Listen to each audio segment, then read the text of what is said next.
This video is for James Broach. It's their Patreon request. We're doing auto unravel. I'm excited. Let's go.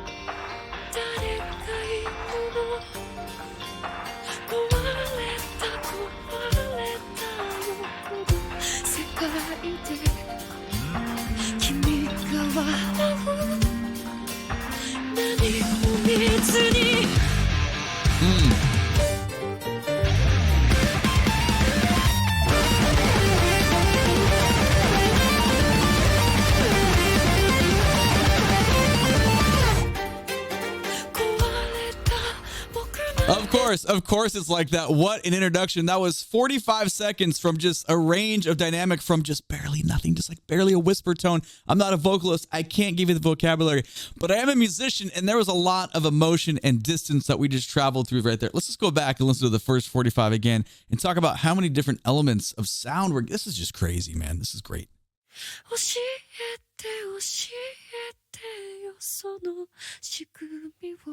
How groovy is that? But boom,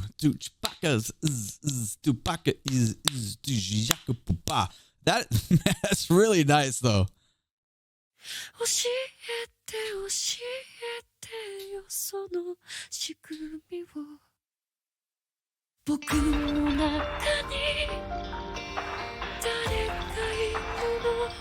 Yeah, the right side guitar mix I'm getting is so good, and this the little groove in the piano that's happening, and the percussion in the background, very nice touches. But we obviously know it's going to go somewhere else. I didn't really think it would go past this. I thought we are going to get some other type of vocal introduction, but then we keep traveling. Nice hi-hat work here. Boom, boom, boom, boom, boom, and the tone on the bass is so good, man. I love it so much.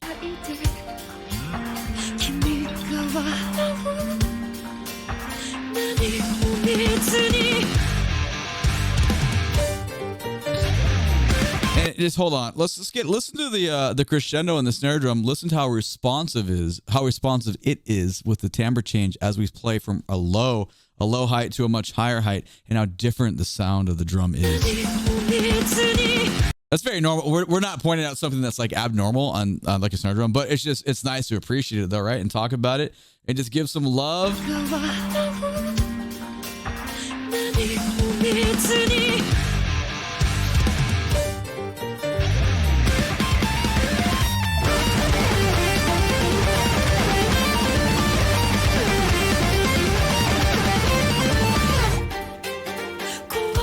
Dun, dun, dun, dun, dun, dun. The string thing in the end there is pretty cool. All right, so getting into that the hard rock kind of chunky section, let's talk about what's going on there. Hold on.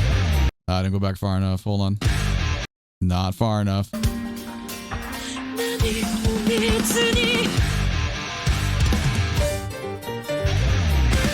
But that rhythm, obviously, that's kind of the ostinato that's kind of just being developed and pushed right here. But if you can hear with the piano doubling with the guitar part, it's really nice. And again. Oh, and we get it in the lead guitar part as well. We'll go on this time.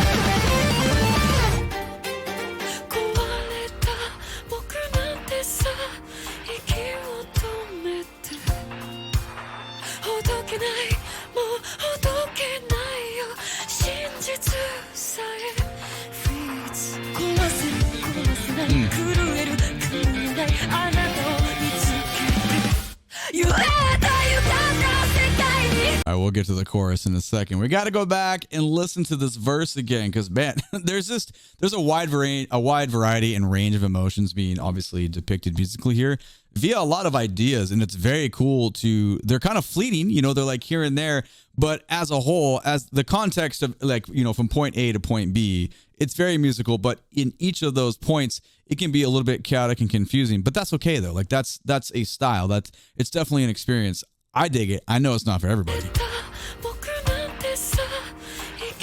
But listen right there. It's so open and expressive. The hi-hat is very wet sounding there. Boom, boom. The bass drum is spatial, and then we have guitar and piano just kind of filling in the gaps there. Obviously, the voice is the main component, but we're kind of talking about stuff that's underneath supporting the voice. And this echo-like snare drum as well. Little string voicings.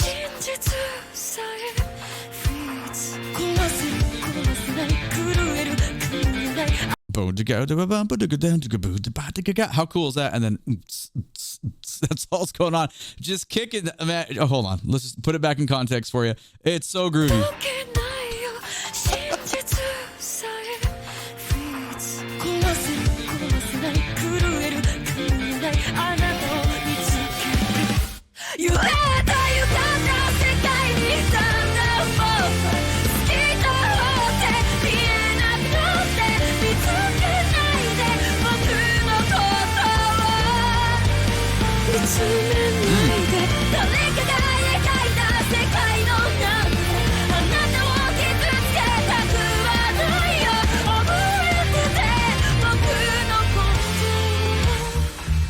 Cool. Oh, the bassist is so good. All right, well, in this chorus drop, it is what we'd expect. I actually feel like, in comparison to some of the other tunes that we've done, it's a little bit of a departure from when the vocal. Now, okay, it's a 4-minute long song. It's probably going to go somewhere else. I like it though. What I'm trying to say is it's a little bit of a departure from the vocals being so chaotic and just raspy and kind of gnarly with how they're coming out. It probably is going to go there. I have no clue. This is the first time listening. I'm just appreciating as we go. We are going to go back, though, to talk a little bit more about our chorus drop here, though. Yeah,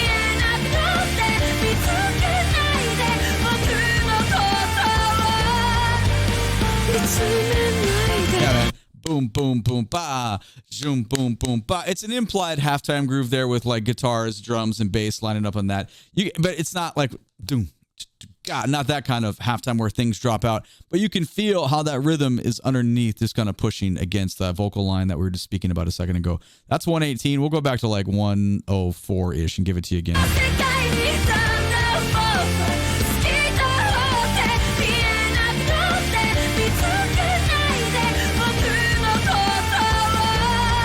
The other part that I like, obviously, besides the voice being so soaring, is that the piano, like just piano minded, like just actual piano, not synth out, crazy, whatever, a million effects on it. You can still hear it in the mix. It's loud, you know, the vocals are loud. It's a chorus drop. It's really mixed in there nicely, so I appreciate that.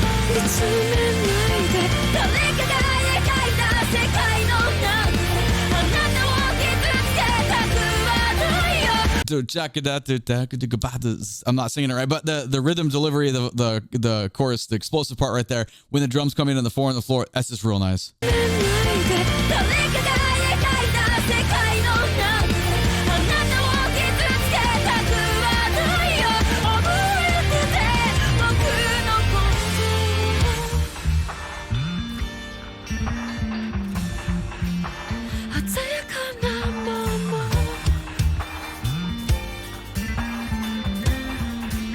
Yeah, man.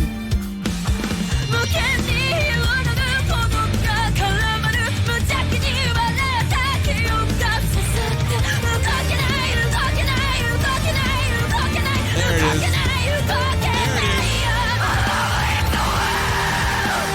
I knew it was coming. I freaking knew it was coming, dude. I love it. Okay, this is cool.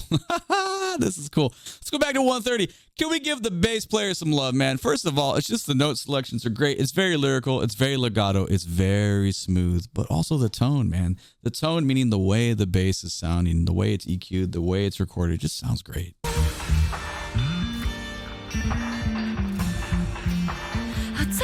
What a great mix versus the guitars that we're getting and just a little bit of splashes of cymbal here and there. It's so good. I know it might not be a big deal to you, but little things like that I think are a big deal to the orchestration, meaning the way we're arranging everything and putting all this sound together. Seriously, man. Decorations, right-hand piano, some string stuff, and then obviously we're going to push, and it's going to push hard because we get to that explosive vocal stylings that we were talking about a second ago.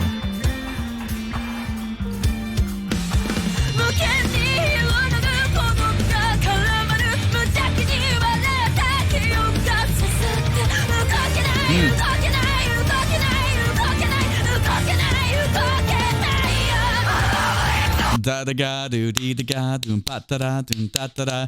Eighth note 1616. Da da ga da da da ga da da. That's so cool. All right, so underneath that build, what's going on? That's 150. Well, 157 where we drop. Let's go back to like 139. Coming out of the bass, strings, drums bring us back. You notice the first thing that happened is the bass drops down to a much lower register, and we're driving and pushing in a different style. Okay, it's not meant to be this like soloistic, just like little bridge interlude for a moment here. Now we're getting back into our low end. The groove comes back, and then that's going to really help push and design that build. And obviously mixed around with tom fills and stuff. It just really, it's putting flour in the soup. You're making it much thicker where we're going. This time I know you're probably like, stop hitting pause, damn it. All right, this time we're gonna let it go and get into this different angle of where the voice is gonna take us.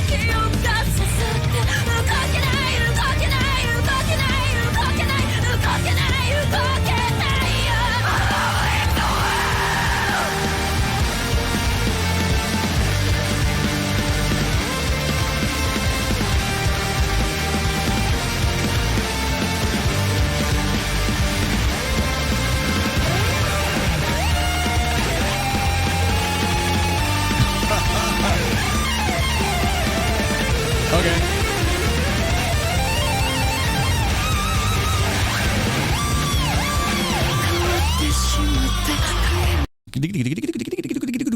What is happening? And we're getting some like, man, put the whammy bar in there. That's nice. That's like some throwback stuff. I wasn't even looking, man. Usually I'm paying attention to where things change. I want to hear this guitar feature again. I dig where we came out, where like the monstrosity of what that vocal release sounded like. I thought she was going to go off and continue. It's cool that it actually went into an instrumental feature. I dig that. Let's go back to 2. Let's see if we're in the right spot. We might not be. It works.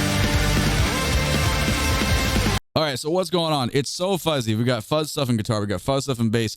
Just beating the shit out of the cymbals. There's such a white TV staticky noise there. Now, I don't mean like TV static in a bad way. Just the sound of what, you know, when you hit cymbals. the timbre. That's kind of just descriptive of where it goes. And then you have all this right hand stuff still happening in the piano. It's in the mix. I can still hear it in between all that other kind of chaos of sound.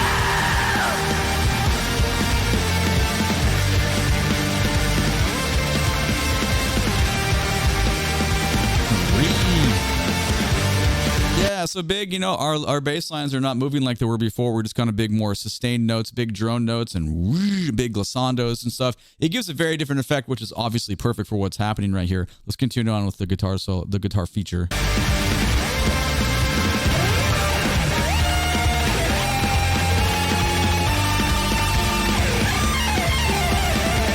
Ba-dum-ba-da, it's still there. Dee-da-da-da. We're still playing underneath that. But I love the ba, or almost a little bit of chromaticism coming up there in the guitar. That's really nice.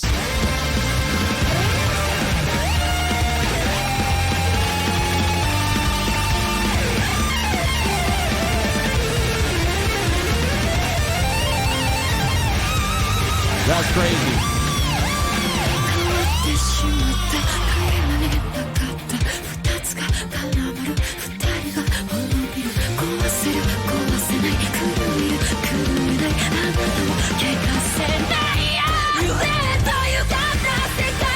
There we go. We're going to push. I would imagine we're going to push the rest of the way out. That's just the guess. So coming out of the guitar feature,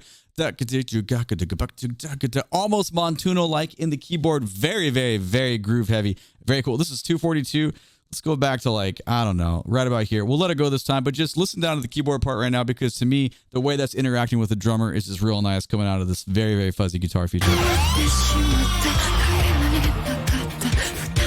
And the 4 on the floor, obviously.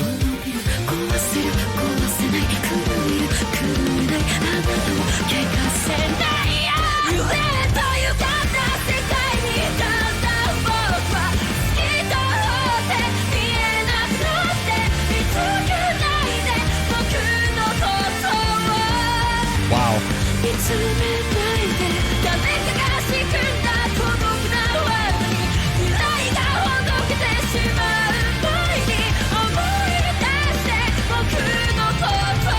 Oh yeah,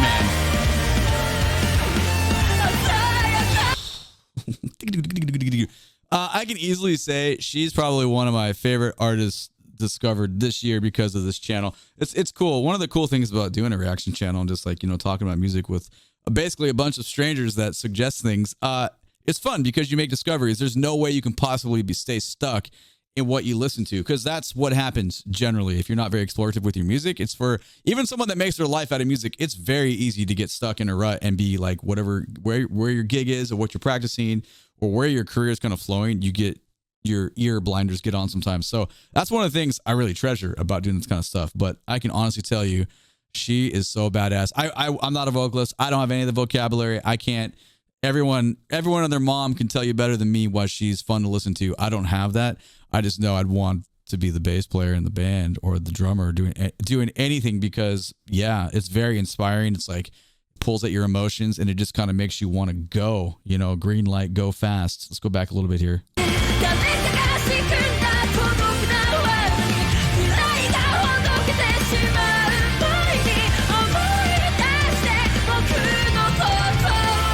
That feels killer.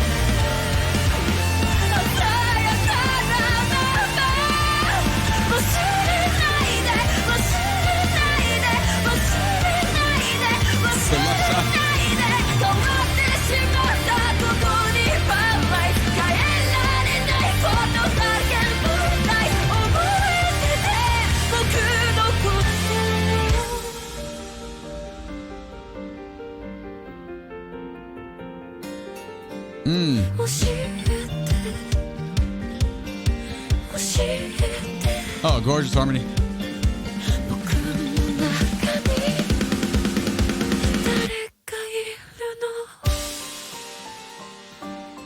Wow. Man, do you hear how responsive that snare drum was at the end too, with that big, huge crescendo? Jeez, man. Whoa, TK did the lyrics and music? Really? The okay tie arrangement. Okay, cool. Yeah, I mean, with productions like this, there's so many people involved on the team. That's just, it's a great piece of music. I think it would be challenging to find something from her that I didn't like. Instrumentally, there's so much stuff. I love how active, and the end pusher, the guitar player, and the left mix here, it was so good. And we just kind of sort of bookend, right? The way we started so quiet in the beginning with the way we had that like almost whisper tone vocal delivery. We sort of had that. We had a variation on that at the end, and then still instrumental. We get to speak our minds a little bit and print some ideas, and then it ends. So for me, that's a great piece of music. I know like this style's not for everybody. I have a feeling it probably is for a lot of you, but remember, there is no right or wrong in music. Like that's the beauty of art. It doesn't matter what you think is the greatest, or you know, the complete opposite of that. Someone treasures something, or someone just does not dig it. But that, you know what we say, variety is the spice of life. So anyway, there it is. But I want to know your comments. I want to know your thoughts. Leave them down below, please, and thank you. All right. My name is DrumRollTony. Make sure to catch me live on Twitch. Link for all the socials down in the video description below. Did you like this video? Please click that like button if you did. If you did not like it, click the dislike button. Subscribe to the channel so you can catch the next one. YouTube thinks you should watch one of these two videos. Thank you so much for being here. I appreciate you. Have a great day. Take it easy. Bye-bye.